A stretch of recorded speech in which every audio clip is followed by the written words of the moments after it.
named First Sierra, was the first movie theater house in the Philippines. Initially built as a phonograph parlor released the Lucina España building along Calle Perez in number 12. Number 12 is called that. This theater was designed in preparation for First Sierra's first movie show in Manila in time for the Christmas season in 1896.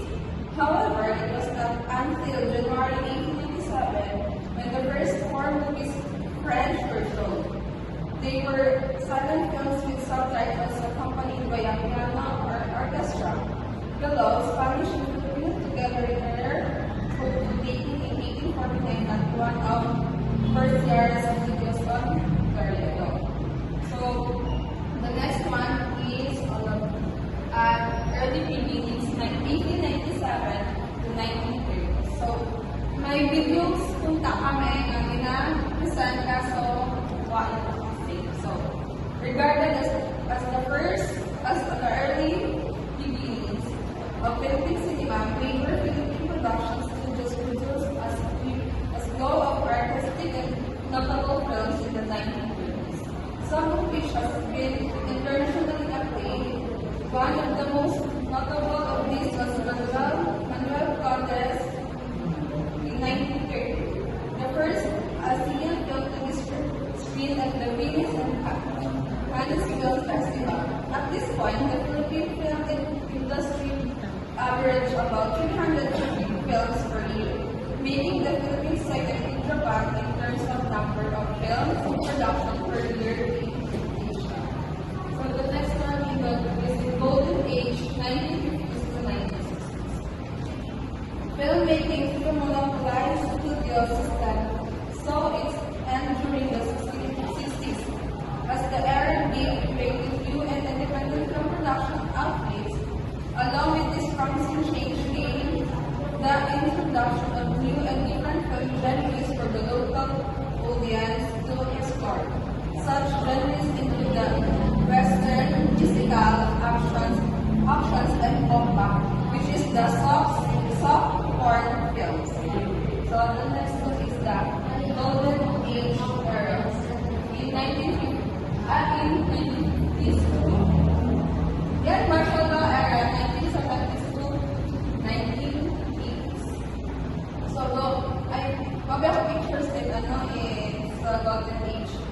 So in the 1970s, in the early 1970s, propaganda film became rampant as the markers time stroke retained their culture and power over the country.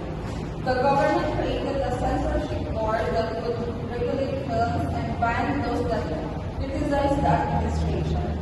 The second golden era of the Philippine cinema transpired in the late 70s despite the government censorship mandate. So, kalabanan niya films sa 1970s at mga tinimbang mga ngunit kulang. It was a film by Lino Broca. So, specific to post-martial law and revival, 1980s to 1990s. Despite the government censorship mandate, starting in the late 70s, the 80s was the peak of the second golden era of the Philippine cinema. Notable films and filmmakers that pushed Filipino cinema during this dark and dangerous period are Tinimbang Kahunit Kulang by Lino Broca, Himala by Ishmael Bernal, Borlix Queen by Celso S. Castillo, and Tatlong Taong Walang Diyos by Mario O. Hara. In 1990s, despite the promising new wave of independent movie filmmakers, local production companies resorted producing hastily-made, low-quality and formulaic films due to increasing production costs, extremely high taxes, censorship, and piracy.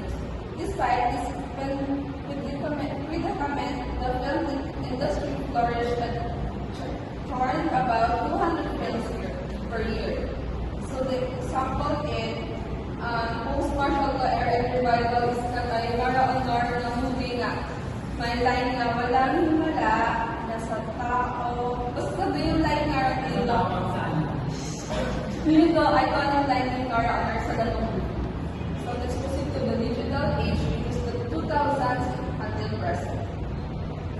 The 2000s unsurpassed local film release dwindled down to 50 per year as Hollywood films took over a big chunk of the Filipino film market at the beginning of the decade. Fortunately, the rise of the digital age in filmmaking swiftly made its way to the local industry, making it easier for independent filmmakers to produce films slowly but steadily. The local film industry found its new footing in the digital age of filmmaking, which paved the way to the proliferation of critically acclaimed films that caught the eyes of prestigious film festivals, both local and abroad, which is the mga Shake, Rocker, and Roll, May Minamahal, and then the Dahil Mahal na Mahal, which is